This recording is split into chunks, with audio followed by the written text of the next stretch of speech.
लिल्लाहि रब्बिल आलमीन वल आक़िबतु लिल मुत्तक़ीन वस्सलातु वस्सलामु अला सय्यिदिल मुरसलीन अम्मा बाद फ़अऊज़ु बिल्लाहि मिनश शैतानिर रजीम बिस्मिल्लाहिर रहमानिर रहीम वमा अर्सलनाका इल्ला रहमतल लिल आलमीन सदक़ल्लाहुल मौलाना अल अज़ीम व सदक़ रसूलुहुन नबीउल अमीनुल मुईनुल करीम व नहनु अला ज़ालिका लमिनश शाहिदीन व शाकिरीन वल्हम्दुलिल्लाहि रब्बिल आलमीन। मोहतरम हज़रात, आइए सबसे पहले हम और आप मिलकर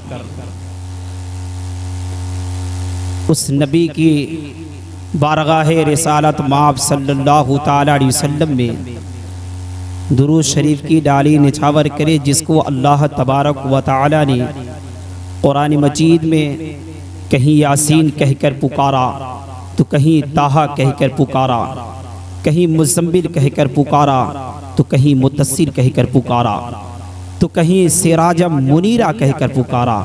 आइए उसी नबी की बारगाह रिसालत माब सल्लल्लाहु ताला अलैहि वसल्लम में निहायत ही अक़ीदत व मोहब्बत के साथ अपनी ग़ुलामी का सबूत देते हुए बाबा से बुलंदबाद दुरूद पाक पढ़े। अल्लाहुम्मा सल्लि अला सय्यदिना व शफ़ीना व हबीबना मौलाना मुहम्मद बारिक वसल्लिम सल्लु अलैहि सलातु व सलामुन अलैका या रसूलल्लाह सल्लल्लाहु ताला अलैहि वसल्लम।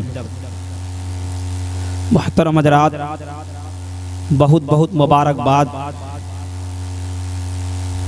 जलालपुर के तमाम बासिंदगान को,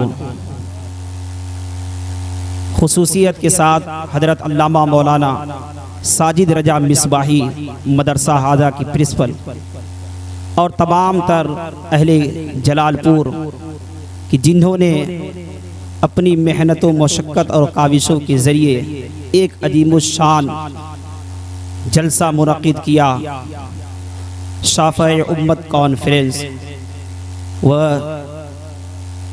जलसे दस्तार हिफ्ज़ व क़िरात, और लोगों ने इसमें अपना इमदाद पेश किया। कुछ लोगों ने माली एतबार से मदद की, कुछ लोगों ने बदनी एतबार से मदद की। दुआ करता हूँ अल्लाह तबारक व तआला इसे अपने हबीब के सदक़े में कबूल अता फरमाए और बरोज़े महशर नेकी का ज़रिया बनाए। और ये जो हुफ़ाज़े किराम आज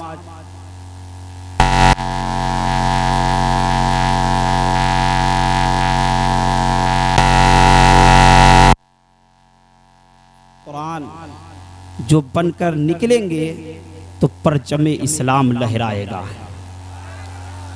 तो आप जितना हो सके इन हुफ़ाज़े किराम की मदद करें।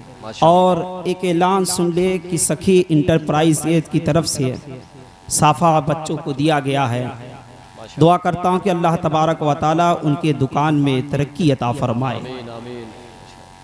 क्योंकि कपड़े तो देना लेना वो अलग बात है, लेकिन एक हाफिज़े कुरान के सर पर रखी जाएगी। सुभान अल्लाह, सुभान अल्लाह, सुभान अल्लाह। बहरहाल ये जलालपुर की सरजमी है और यहाँ कोई मोहताज के लिए तारुफ मोहताज नहीं हूँ मैं। कुछ लोग जानते भी होंगे, कुछ लोग नहीं भी जानते होंगे। बहरहाल मैं यहाँ रहकर देखा हूँ कि आप लोग कुछ मनाते हैं या नहीं मनाते हैं, लेकिन मुहर्रम ज़रूर मनाते हैं, और वो भी बहुत ज़ोरदार के मुहर्रम बनाते हैं। तो पता ये चलता है कि ग़ुलामाने हुसैनी यहाँ बहुत ज़्यादा है। तो एक शेर देता हूँ ग़ुलामाने हुसैनी को, उसके बाद अपनी बात आगे बढ़ाऊंगा। सुनना चाहते हैं? बोलिए या हुसैन, या हुसैन, दरे शब्बीर की मिट्टी जो मेरे सर का ताज हो जाए। माशाअल्लाह। जलालपुर वाले बहुत नारा लगाते हैं अल्हम्दुलिल्लाह। दरे शब्बीर की मिट्टी जो मेरे सर का ताज हो जाए, ज़मीं पर बैठे बैठे ही मेरी मेराज हो जाए। वाह वाह वाह वाह। ज़मीं पर बैठे बैठे ही मेरी मेराज हो जाए अगर खैरात देना बंद कर दे करबला वाले। वाह वाह वाह। अगर खैरात देना बंद कर दे करबला वाले, दुनिया दाने दाने के लिए मोहताज हो जाए। दुनिया दाने दाने के लिए मोहताज हो जाए। और मांगो दुआ हुसैन से खाली न जाएगी। मांगो दुआ हुसैन से खाली न जाएगी। इनकी बात खुद खुदा से भी टाली न जाएगी। इनकी बात खुद खुदा से भी टाली न जाएगी। इश्क़े गमे हुसैन में आंसू बहा कर देख। इश्क़े गमे हुसैन में आंसू बहा कर देख। इतनी खुशी मिलेगी कि संभाली न जाएगी। इतनी खुशी मिलेगी कि संभाली न जाएगी। ये इमाम हुसैन के गुलामों के लिए। अब आइए मैं इस जलसे का आगाज करता हूँ। अपनी तकरीर से मैं 2 से 3 बातें बताऊंगा आप हज़रात को। सबसे पहली बात ये कि हमारे नबी का अखलाक कैसा है, क्योंकि सबसे बेहतरीन चीज जो है वो अखलाक है। आप अखलाक के जरिए जो है किसी को मुतासिर कर सकते हैं। तो सबसे पहले हमें देखना है कि हमारे नबी का अखलाक कैसा था।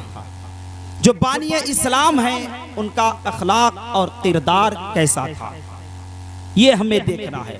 और दूसरी बात, आप हज़रात के सामने शब बारात का मौका है। थोड़ी देर आप हज़रात को शब बारात के बारे में बताई जाएगी और ये हुफ़ाज़े किराम है उनके बारे में। बस 3 बातें मैं आप हज़रात को बताकर रुखसत हो जाऊंगा। जी लगार के दुरूद पाक पढ़िए। अल्लाहुम्मा सल्ली अला सय्यदिना व शफ़ीना व हबीबना मौलाना मुहम्मद बारिक व सल्लिम सल्लु अलैहि सलातुन व सलामुन अलैका या रसूलुल्लाह सल्लल्लाहु तआला अलैहि वसल्लम। आइए नबी का किरदार मुलाहिज़ा फरमाए। आका करीम सल्लल्लाहु तआला अलैहि वसल्लम का किरदार यतीमों के साथ कैसा रहता है, बेवाओं के साथ कैसा रहता है। इब्तिदाए इस्लाम का ज़माना है। एक औरत बेवा होती है, एक खातून बेवा होती है। वो जब बेवा होती है उसके साथ एक उसका बच्चा रहता है। उसकी बच्चे की अपनी वो परवरिश करती रहती है। वो परवरिश करती है, बच्चा धीरे धीरे परवान चढ़ता है। जब बच्चा बड़ा होता है तो अब जब शुऊर को पहुँचता है तो एक दिन अपनी माँ से कहता है कि माँ, ये तेरे बदन पे जो कपड़े हैं ना वो कुछ जगहों से फटे हुए हैं। माँ तो एक मेहरबानी कर, माँ एक मेहरबानी कर कि इस कपड़े को न पहना कर। माँ कोई और कपड़ा पहन लिया कर। माँ कोई और कपड़ा बदल ले, इस कपड़े को उतार दे, दूसरा कपड़ा पहन ले, इसलिए कि ये कपड़े चंद जगहों से फटे हुए हैं। माँ मुझे शर्म महसूस होती है, इसलिए कि बच्चा शऊर को पहुंच चुका था। बच्चा जो है शऊर को पहुंचा था तो उसे शर्म महसूस होती थी। तो उसने कहा माँ मेहरबानी कर। उसकी माँ ने कहा बेटा, तेरे बाप के साया जब से सर से उठा है, तेरे बाप का साया जब से चला गया है, ये कौम, ये दुनिया जो है 1 मीटर कपड़ा तो क्या 1 इंच भी कपड़ा हमें नहीं दिया है। कपड़ा मयसर नहीं है और कोई कपड़ा हमारे पास नहीं है। बेटा बस ये एक ही कपड़ा है। आज तू देख रहा है मैं एक जमाने से इसे पहन रही हूँ। बेटे ने कहा माँ अगर तू इजाजत दे तो मैं जो है चचा के घर न चला जाऊं। माँ तू इजाजत तो दे, मैं चचा के घर जाऊं, हो सकता है वो हमारी मदद कर देंगे, वो हमारी मदद करेंगे। माँ ने कहा बेटा नहीं, उम्मीद तो नहीं है बेटा, उम्मीद तो नहीं है। मक्के की सरजमी है और मक्के की सरजमी में कोई किसी का पुरसा हाल नहीं है, कोई किसी को पूछता नहीं है। बेटे ने कहा माँ तू इजाजत तो दे, उनको तेरे ऊपर नहीं कम से कम मेरे ऊपर तो रहम आ सकता है, मैं उनके भाई का बेटा हूं। माँ तू इजाजत तो दे। माँ ने कहा बेटा जैसी तेरी मर्जी। अल्लाह अकबर। बेटा उठा है, उठने के बाद दौड़ लगाई, चाचा के घर पहुंचा है। जब वहां पहुंचा है दरवाजे पर दस्तक दी है। जैसे उसने दस्तक दी अंदर से आवाज आई, कौन? उसने कहा मैं आपके भाई का बेटा फला हूं। कहा बोलो क्या बात है? कहा चाचा पहले दरवाजा तो खोल, चाचा पहले दरवाजा तो खोल। जैसे ही चाचा ने दरवाजा खोला है, जैसे ही दरवाजा खोला देखता सामने क्या है, वही बच्चा है। तो बच्चे ने कहा चाचा मेरी माँ ने जो कपड़े पहने हैं वो कपड़े कुछ जगहों से फटे हुए हैं, चाचा एक चादर की जरूरत है जिससे मेरी माँ के बदन छुप जाए, चाचा एक चादर मुझे दे दीजिए, मैं गरीब हूँ, मैं यतीम हूँ, मेरे बाप का इंतकाल हो गया है, चाचा एक चादर दे दीजिए। चाचा ने कहा जा हट जा, कोई चादर नहीं तुझे मिलेगी, बस कहा इतना है। फिर उस बच्चे ने कहा चाचा मुझ पे रहम कीजिए, मेरी माँ पे न सही कम से कम मुझ पर तो रहम कीजिए, मैं आपके भाई का बेटा हूँ, आप ही के खानदान का हूँ,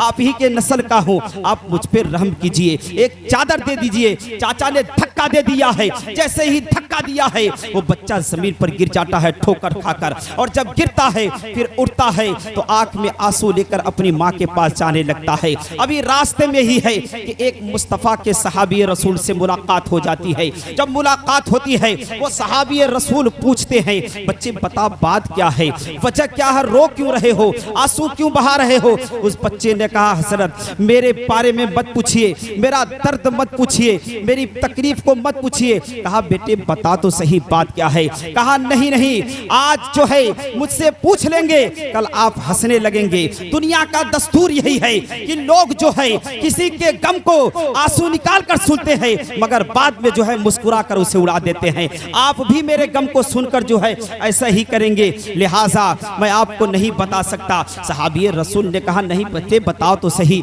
बात क्या है, आखिर वजह क्या है, किस लिए रो रहे हो।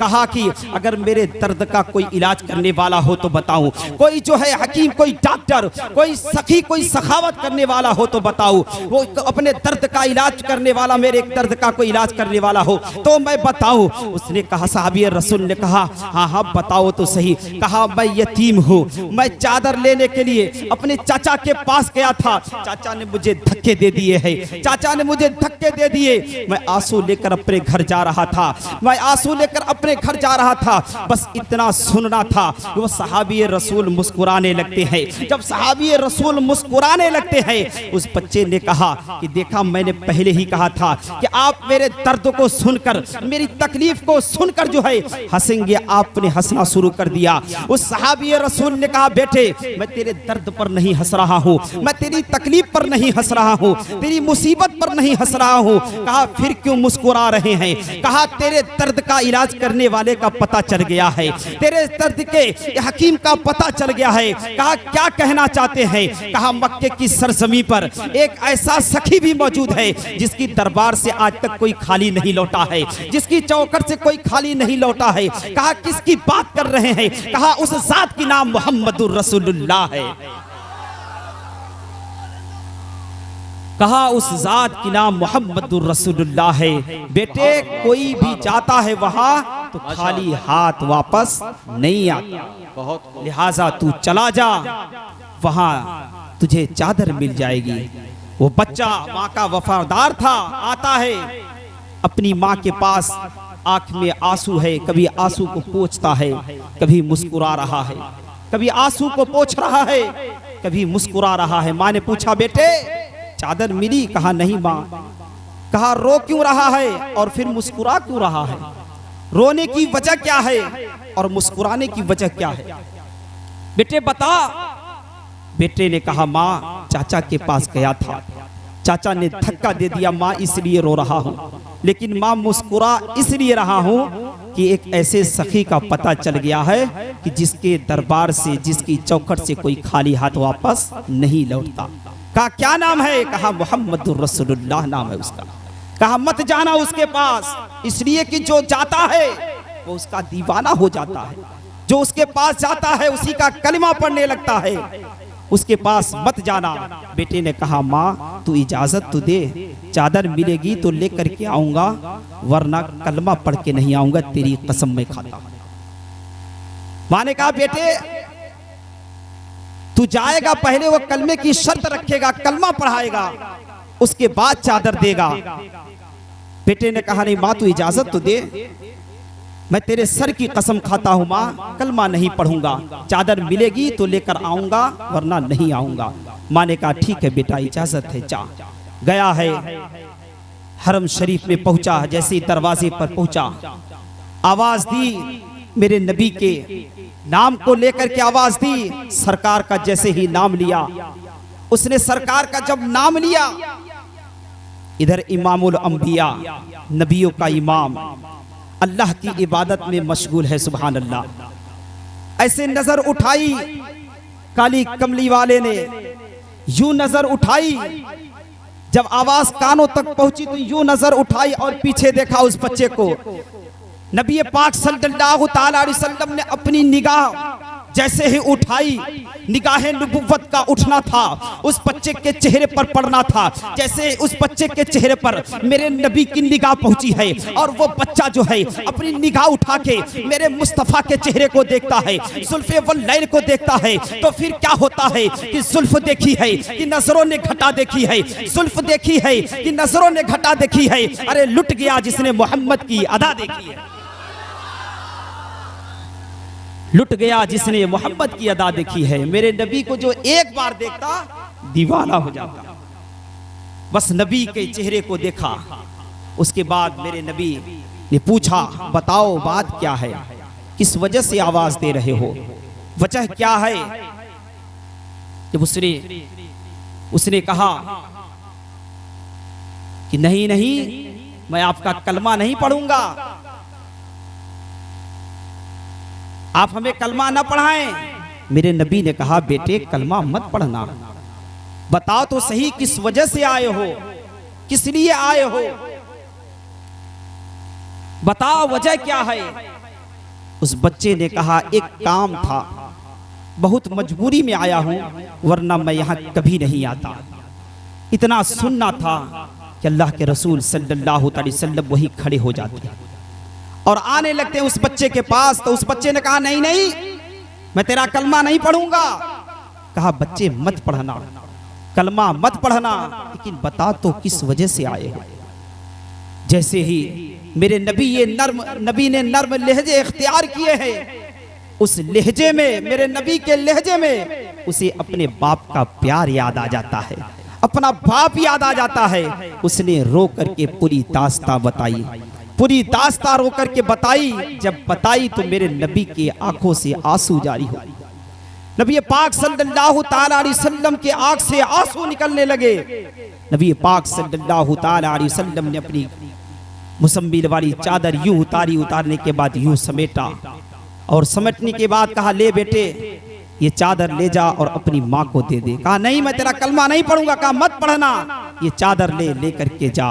वो बच्चा चादर लेता है, चूमता है, चूमने के बाद जब आगे बढ़ता है तो कभी मुस्तफ़ा के चेहरे को देख रहा है, तो कभी रास्ते को देख रहा है, कभी मुस्तफ़ा के चेहरे को देख रहा है, कभी रास्ते को देख रहा है। दौड़ करके घर पहुंचता है। जब घर पहुंचता है तो अपनी माँ से कहता है, माँ चादर मिल गई है। कहा, बेटा किसने दिया? कहा, मोहम्मदुर रसूलुल्लाह ने दिया। कहा, बेटे कहीं तू कलमा तो पढ़ के नहीं आ गया है, उसका कलमा तो नहीं पढ़ लिया है? कहा, नहीं माँ, तू तो झूठ बोलती थी, उसने तो कलमे की कोई शर्त नहीं रखी। माँ, कलमे के लिए उसने कुछ नहीं कहा, माँ सीधे चादर उसने दे दी। माँ, वो बड़ा सखी है, वाकई में उसकी दरबार से कोई खाली नहीं आता। बस माँ का इतना सुनना था कि माँ ने कहा, बेटे सिर्फ चादर लेकर के आया है, मदीने वाले का दामन क्यों नहीं लेकर के आया है? वाह वाह वाह वाह वाह, सुभान अल्लाह, नारे तकबीर, नारे तकबीर, नारे रिसालत, नारे रिसालत, अज़मते मुस्तफ़ा, शाने मुस्तफ़ा। वाह वाह वाह, सुभान अल्लाह, सुभान अल्लाह। बहुत मदीने वाले का दामन क्यों नहीं लेकर आया? फिर कहने लगी उसकी माँ, बेटे चल मुझे उसके पास लेकर चल, जहां ऐसा सखी बैठा है जिसकी दरबार से, जिसकी चौखट से कोई खाली वापस नहीं जाता। अपने सर पर वो चादर ली है और लेकर के पहुंचती है, हरम शरीफ में पहुंची है। मेरे नबी इबादत में मशगूल है। कहा, अब क्या हुआ, और भी कुछ चाहिए क्या? उस खातून ने कहा, नहीं और कुछ नहीं चाहिए, अब आपका दामन चाहिए, हाथ बढ़ाइए, कलमा पढ़ाइए और मुसलमान कीजिए। सुभान अल्लाह। ये नबी का किरदार, इसीलिए तो आला हसरत फरमाते हैं कि कौन देता है देने को मुंह चाहिए, कौन देता है देने को मुंह चाहिए, देने वाला है सच्चा हमारा नबी। देने वाला है सच्चा हमारा नबी अल्लाह के रसूल सल्लल्लाहु ताला अलैहि वसल्लम उम्मतियों से इतना प्यार करते रात दिन उम्मती उम्मती की सदाएं लगाए। शब बारात का मौका है, आने वाली जुमे को शब बारात है।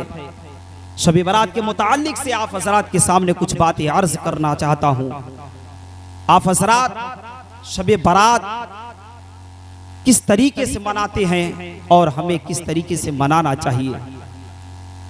शब मेराज में जब अल्लाह के रसूल सल्लल्लाहु ताला अलैहि वसल्लम ने मुनाजात की कि बारी ताला तूने हजरत मूसा अलैहि सलातो सलाम को आसा अता किया, परवरदिगार आलम तूने अपनी बारगाह से मुझे कौन सी चीज इनायत फरमाई। अल्लाह तबारक व तआला ने फरमाया, ऐ मेरे नबी मैंने मूसा अलैहिस्सलातु सलाम को आसा अता किया, लेकिन ऐ मेरे महबूब मैं आपको शाबान का महीना अता करता हूँ और ये शाबान का महीना आपकी उम्मती की बख्शिश का महीना होगा। सुभान अल्लाह। आपकी उम्मत जितनी गुनहगार होगी इस महीने में बख्श दी जाएगी। सुभान अल्लाह।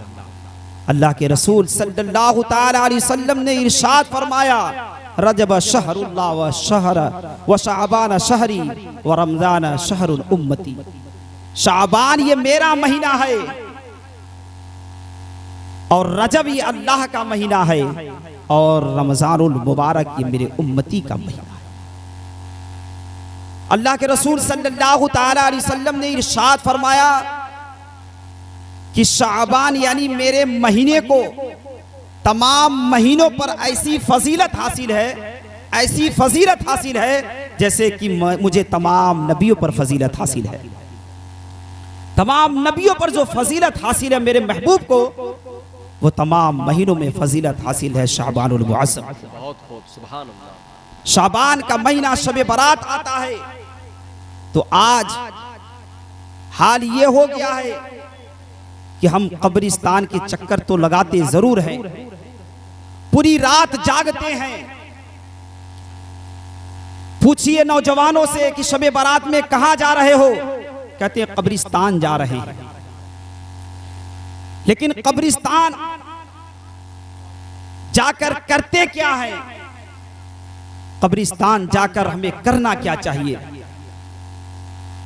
कब्रिस्तान जाओ तो जाने के बाद वहां डेंटिंग पेंटिंग देखने के लिए ना जाओ, बल्कि कब्रिस्तान पहुंच जाओ तो वहां टूटी हुई कब्र के पास बैठ जाओ, वहां की हड्डियों को देखो, टूटी हुई कब्र को देखो और याद करो कि आज ये इसका ठिकाना है, कल ये मेरा ठिकाना होगा।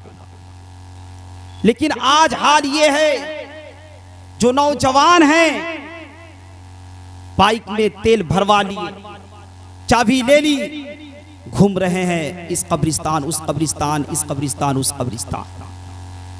जरूरी नहीं कि सारे कब्रिस्तान पर जाया जाए, जो आपके मोहल्ले के करीब है, जहां आपके घर के लोग मदफून हैं, आप वहां जाइए, जाकर आप उनके लिए दुआए मगफरत कीजिए। लेकिन नहीं, रात भर घूम रहे हैं, अपनी दौलत को बर्बाद कर रहे हैं, अपने वक्त को बर्बाद कर रहे हैं। दौलत भी गई, वक्त भी गया, रात भर जागा भी, नतीजा क्या निकला? जीरो। मैं उन नौजवानों से गुजारिश करता हूं जो रात में कब्रिस्तान पर जाते नहीं बल्कि घूमते रहते हैं, शबे बारात के नाम पर गुंडागर्दी करते रहते हैं। मैं उन नौजवानों से कहना चाहता हूं, अल्लाह ने तुम्हें दौलत दी है, अल्लाह ने तुम्हें वक्त दिया है, तो आओ मुस्तफ़ा की महफिल में आके बैठ जाया करो। मुस्तफ़ा की महफिल में बैठ जाओ और बैठ करके यूं हाथ उठा करके कहो कि मैं मुजरिम हूँ आका, मैं मुजरिम हूँ आका, मुझे साथ ले लो कि रास्ते में है जा बजा थाने वाले की। कसम खुदा की, इतना कहना तेरा काम है, बख्शिश का परवाना सुना रही है मुस्तफ़ा का काम है। वाह वाह वाह, सुभान अल्लाह, सुभान अल्लाह, माशा अल्लाह।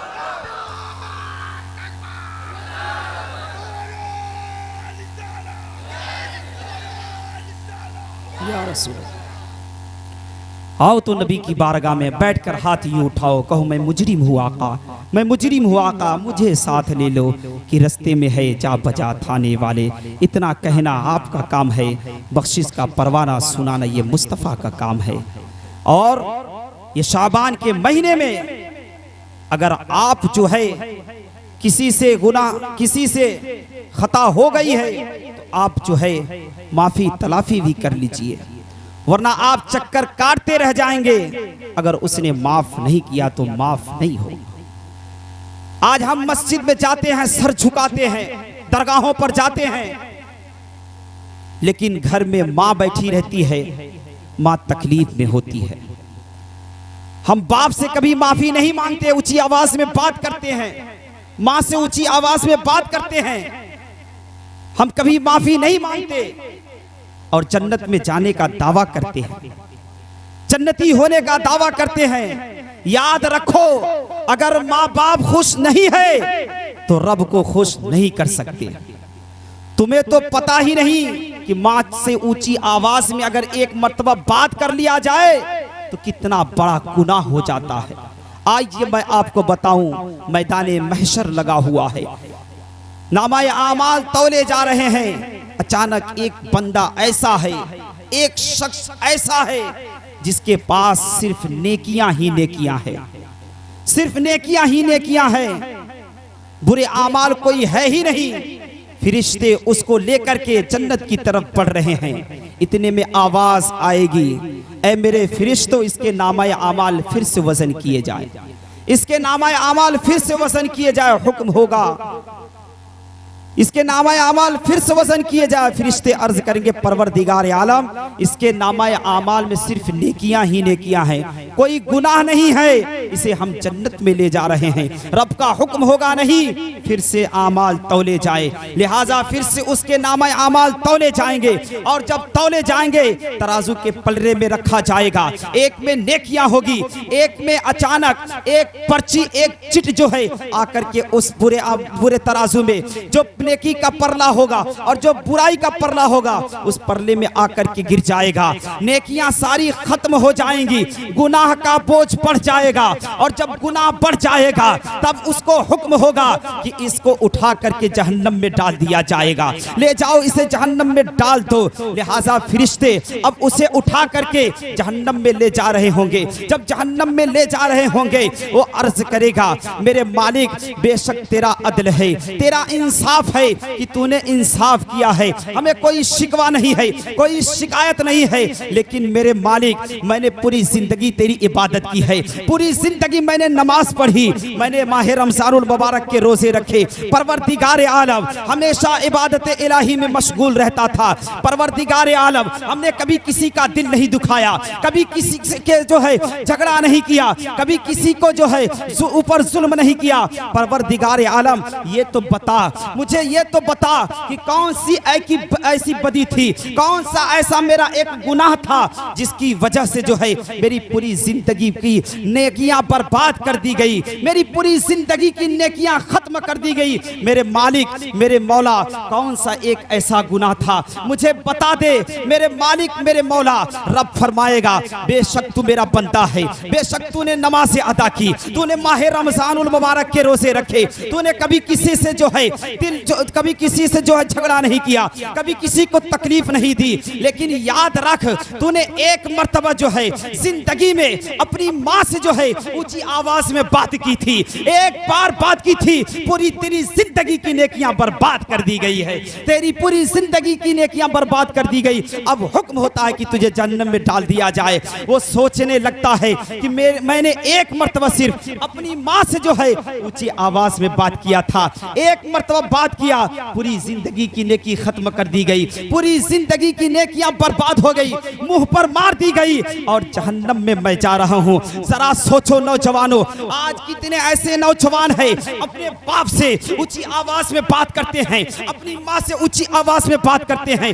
अपनी माँ को ताना देते हैं। मैं उनसे पूछना चाहता हूं, अपनी माँ से कितनी बार माफी मांगते हो, अपने बाप से कितनी बार माफी मांगते हो, फिर सर उठा करके मस्जिद में चले जाते हो और रब रब की बारगाह में सजदा करते हो, दरगाहों में जाते हो, वहां जाकर के जो है वहां औलिया इकराम की बारगाह में जाकर दुआएं करते हो। मैं तुमसे कहना चाहता हूं, मस्जिदें तो दूर की बात है, अल्लाह तुम्हें अगर तौफीक दे दे, हरम शरीफ में चले जाओ, काबा के सामने जो है अपना सर झुका लो, लेकिन मां राजी नहीं तो खुदा भी राजी नहीं हो। बहुत खूब, सुभान अल्लाह। क्या कहीं भी सजदा कर लो, कहीं भी इबादत कर लो, अगर मां राजी नहीं तो खुदा भी राजी नहीं हो सकता। याद रखो, शाबानुल मुअज़्ज़म का महीना बहुत मुबारक महीना है। माशाअल्लाह, अगर गलती हो गई हो तो जाकर के अपनी माँ से कहो, माँ मैंने तुझसे ऊंची आवाज में बात कर ली थी, माँ मुझे माफ कर दे। अपने बाप से माफी मांगो, माफी मांगोगे, इधर वालिदैन खुश होंगे, उधर मदीने वाला मुस्तफा खुश हो जाएगा। इसलिए माफी अपने वालिदैन से पहले मांगो। शाबानुल मुअज़्ज़म का महीना ऐसा महीना है कि अल्लाह तबारक व तआला बड़े बड़े गुनाहों को बख्श देता है। अब आइए एक बात और आप हज़रात के सामने पेश करूं। आपने हजरत बिलाल का नाम सुना है? जोर से बोलिए, सुना है? एक वाक़या हजरत बिलाल का, बहुत मुख्तसर में, बस उसके बाद तकरीर खत्म। दुरूद पाक पढ़िए, अल्लाहुम्मा सल्ली अला सय्यिदिना व शफीअना व हबीबना मौलाना मुहम्मद बारिक वसल्लम सल्लु अलैहि सलातु व सलाम अलैका या रसूलल्लाह सल्लल्लाहु तआला अलैहि वसल्लम। हजरत बिलाल है। एक मर्तबा नबी पाक सल्लल्लाहु अलैहि वसल्लम मक्के की गलियों से गुजरे। मेरे नबी मक्के की गलियों से गुजरे, उनके कानों में किसी के रोने की आह की सदा आई। कोई सिसक सिसक के रो रहा था। मेरे नबी के कान में जब आवाज पहुंची तो मेरे नबी के कदम वहीं ठहर गए, मेरे नबी के कदम रुक गए। आज हमारे भी मोहल्ले में, हमारे भी गांव में लोग दुख में होते हैं, लोग तकलीफ में होते हैं, परेशानी में होते हैं, लेकिन हमारा हाल यह है कि हम चादर तान कर सोते हैं, चादर ओढ़ करके सोते हैं, इसलिए कि वो उसकी परेशानी है, उसकी मुसीबत है, वो समझे, उसका मामला है, उसे हमें नहीं लेना देना। साहब मेहरबानी करो, ऐसे हमें नहीं करना चाहिए। आप मुस्तफ़ा के उम्मती हैं, वो भी मुस्तफ़ा का उम्मती है। कम से कम इतना समझ करके आप उसके पास चले जाएं कि ये मुस्तफ़ा का उम्मती है। आज आप जो है नबी के उस उम्मती की मुसीबत में काम आएंगे, कल नबी आपकी मुसीबत में काम आएंगे। कम से कम इतना समझ करके जो है आप उसके पास चले जाएं। लिहाजा मैं ये अर्ज कर रहा था, मेरे नबी जब गुजरे तो कान में किसी की रोने की आवाज आई, सदा आई। मेरे नबी के कदम ठहरे, मुहासबा किया, अंदाजा लगाया कि ये आवाज कहाँ से आ रही है, ये आवाज कहाँ से आ रही है। सामने एक मोड़ मोड़ा, सामने देखा एक दरवाजा है, करीब किया कान को तो पता चला इसी के अंदर से आवाज आ रही है। उसी दरवाजे के अंदर से आवाज आ रही थी। मेरे नबी ने दस्तक दी, दरवाजा खटखटाया, अंदर से आवाज आई, कौन? मेरे नबी ने फरमाया, रोने वाले पहले दरवाजा तो खोल। अंदर से आवाज आई, रोने वाले ने आवाज दी, मेहरबान दरवाजा खुला हुआ है, अंदर आइए। जैसे ही मेरे नबी ने अपने नबूवत वाले हाथों से यूं दरवाजा खोला, जैसे ही दरवाजा खोला, सामने क्या देखते हैं? एक गुलाम है जिसकी होठ मोटी है और जिसके नाक मोटे हैं, रंगत बिल्कुल काली है और वो चक्की के पार्ट को पकड़े हुआ है, चक्की के सिस्टम को पकड़े हुआ है और आंख में उसके आंसू है। मेरे नबी अंदर जाते हैं, उसके पास बैठते हैं और पूछते हैं, बता रोने की वजह क्या है, क्यों सिसक सिसक के रो रहे हो, रोने की वजह बताओ, क्या बात है? कहा, मेहरबान आप कौन है? ये मक्के की सरजमी है, मक्के की सरजमी पे किसी को किसी की फिक्र नहीं है, आपको मेरी फिक्र हुई, पहले आप बताएं आप कौन है? मेरे नबी ने फरमाया, मेरा नाम न पूछ, पहले अपनी परेशानी, अपनी मुसीबत बता, तुझे क्या परेशानी लाई कोई जो तू रो रहा है? उस गुलाम ने कहा, मेहरबान मैं उमैया का गुलाम हूं, उसने मुझे अनाज दिया है पीसने के लिए, आटा तैयार करने के लिए, और मेरे सर में दर्द है, बुखार की शिद्दत है, अगर मैं चक्की चलाता हूँ, आटा तैयार करता हूँ तो मेरे सर का दर्द बढ़ जाता है और मुझे तकलीफ होती है, बुखार की शिद्दत बढ़ जाती है और मुझे ये ख्याल आता है कि अगर अनाज नहीं पीसूंगा, आटा तैयार नहीं होगा तो मेरा मालिक जो उमैया है वो मुझे बहुत मारेगा, इस ख्याल से मैं रो रहा हूं कि करूं तो क्या करूं। इतना सुनना था कि नबूवत वाले होठों पे तबस्सुम आ जाते हैं, यूं मुस्कुराए कि जान सी कलियों में पड़ गई, यूं लब कुशा हुए कि गुलिस्ता बना दिया। मेरे नबी मुस्कुराए हैं, और जब मुस्कुराए हैं, मुस्कुराने के बाद कहा गुलाम परेशान मत हो। मेरे नबी ने अपनी चादर यूं उतारी, अपने कांधे से उतारने के बाद यूं समेटा और कहा पहले तू अपना नाम बता, तेरा नाम क्या है, तेरा नाम क्या है, तू अपना नाम बता। कहा बस मेरा नाम बिलाल है, इसे लोग बिलाल के नाम से जानते हैं, इसे लोग बिलाल के नाम से जाते हैं मेहरबान। कहा बिलाल ये चादर और अपने सिरहाने लगा ले, आराम तू कर ले। कहा अगर मैं आराम करूंगा तो मेरी चक्की कौन चलाएगा, आटा कौन तैयार करेगा। मेरे नबी ने फरमाया आज तेरी चक्की मैं चलाऊंगा। सुभान अल्लाह। बिलाल तू आराम कर ले, आज तेरी चक्की मैं चलाऊंगा। जैसे ही नबी ने अपने हाथों को आगे बढ़ाया है उस चक्की को चलाने के लिए, इतने में सिदरा से जिब्रील अमीन आ जाते हैं। सुभान अल्लाह। आका गुलाम हाजिर है, आपको चक्की चलाने की जरूरत नहीं है। मेरे आका आप चक्की नहीं चलाएंगे, आप हुक्म करें ये जिब्रील चक्की चलाएगा। मेरे आका आप हुक्म तो करें, ये जिब्रील हाजिर है, आपको चक्की चलाने की जरूरत नहीं है। मेरे नबी ने फरमाया नहीं जिब्रील आज मैं चक्की चलाऊंगा। कहा आका किस लिए। कहा इसलिए कि आज सिर्फ जो है चक्की के पाठ नहीं घुमाने हैं, बल्कि आज किसी का दिल भी मोहब्बत की तरफ घुमाना है। लिहाजा मेरे नबी ने चक्की चलाई, आटा तैयार किया। आटा तैयार हो गया, जाने लगे तो कहा बिलाल परेशान मत हो जाना, दूसरे दिन फिर मैं आऊंगा। कहा आका इतनी मेहरबानी मक्के में किसी ने नहीं की, आप अपना नाम बता करके जाइए। बिलाल ने कहा आप अपना नाम बता करके जाइए। मेरे नबी ने फरमाया बिलाल परेशान मत हो, कल आऊंगा तो नाम बता करके जाऊंगा। दूसरे दिन फिर आए मेरे नबी, आने के बाद जो है चक्की चलाई, आटा तैयार किया, जाने लगे तो बिलाल ने दामन पकड़ लिया, मेहरबानी करो सर, आपने वादा किया था नाम बताने का, नाम बता के जाइए। मेरे नबी ने फरमाया बिलाल नाम जानना चाहते हो। कहा हाँ।